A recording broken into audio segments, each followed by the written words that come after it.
The Belt and Road Initiative has opened up numerous opportunities for not only Dominica, but countries around the world in providing financing, providing technical support, providing material support to help build economic independence and to advance the social development of our country. Under the Belt and Road Initiative, we have been able to see an expansion of the cooperation in agriculture from China, which is aiding us in our food security, which is aiding us in increasing the contribution of agriculture to our gross domestic product,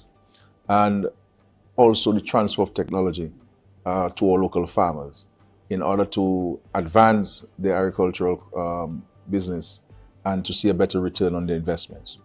If you speak about healthcare in Dominica and you don't mention China and the Belt and Road Initiative, then we have not discussed healthcare. Okay, with the construction of the Dominica-China Friendship Hospital and the introduction of new technologies, equipment, and also the cooperation that we have in respect to the cardiology department that has been created with the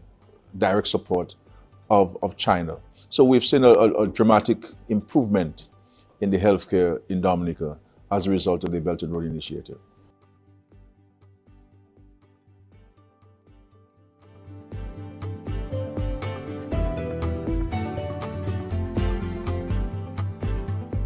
And we look forward to